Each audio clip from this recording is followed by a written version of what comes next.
Sanction చేసి ఒక సంవత్సరంలో ఖర్చు పెట్టిన ఘనత ఒక చరిత్ర అని చెప్పి మరొకసారి విజ్ఞప్తి చేస్తున్నా.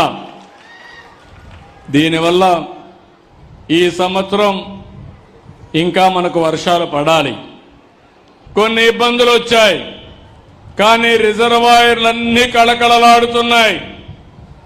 మీరు చూస్తే ఈ రాయలసీమలో ఉండే జీడిపల్లి గాని, మారాల, చెర్లోపల్లి, అదే మరిగా ఈ పక్కన చూస్తే ఔక్ గాని,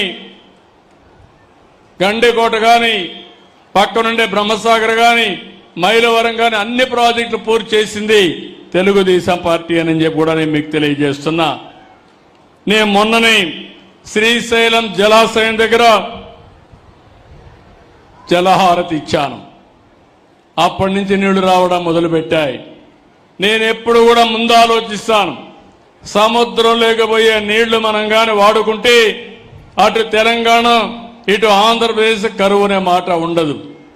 అదృష్టవశాత్తు ఆంధ్రప్రదేశ్ రాష్ట్రంలో రిజర్వాయర్లు కూడా ఉన్నాయి.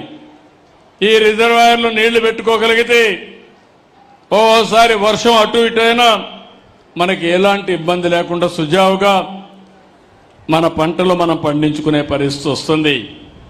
అందుకే నేను ఒక దూరదృష్టితో ఆలోచించాం. రాయలసీమలో మామూలు పంటలేస్తే ఆదాయాలు రావని రాయలసీమను ఒక హార్టికల్చర్ హబ్గా తయారు చేయాలని కార్యక్రమాలు శ్రీకారం చుట్టిన పార్టీ తెలుగుదేశం పార్టీ. ఈ రోజు దాన్ని ముందుకు తీసుకుపోయే పార్టీ ఎన్డీఏ అని చెప్పి కూడా నేను మీకు తెలియజేస్తున్నా. దీనివల్ల ఒక స్పష్టమైన మార్పు వచ్చింది. ఆదాయం పెరుగుతా ఉంది. అందుకే నేను మిమ్మల్ని అందరినీ ఒకటే కోరుతున్నా, ఒక పక్క హార్టికల్చర్ చేస్తూనే ఇంకో పక్క రాయలసీమలో అనేకమైన వనరులున్నాయి. పరిశ్రమలు కూడా రావాల్సిన అవసరం ఉంది. ఈరోజు ఇక్కడ రాయలసీమ స్టీల్ ప్లాంట్ వస్తా ఉంది. ఇప్పుడే మీరు ఒకసారి చూస్తే కొప్పర్తి, ఓర్వకల్ 2 ఇండస్ట్రియల్ పార్క్ కూడా 5,000 కోట్ల రూపాయలు ఖర్చు పెట్టి అవి కూడా అభివృద్ధి చేస్తున్నాం.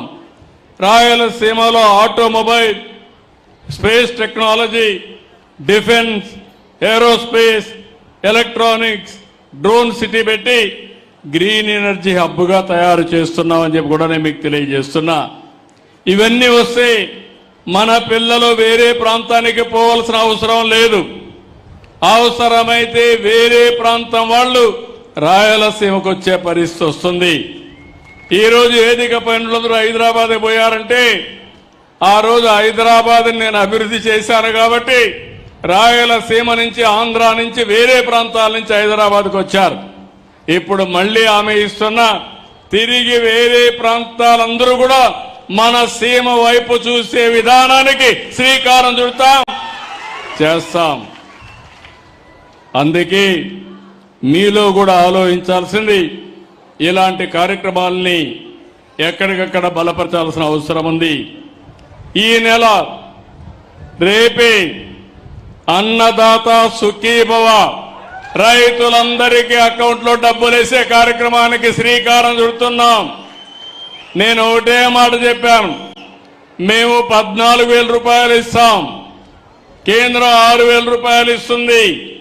2 కలిపి ఒక్కొక్క రైతుకి 20,000 రూపాయలు మీ అకౌంట్లో వేసే బాధ్యత నాదని చెప్పాను. ఇంత మునుపు గవర్నమెంట్ 12,500 ఇస్తామని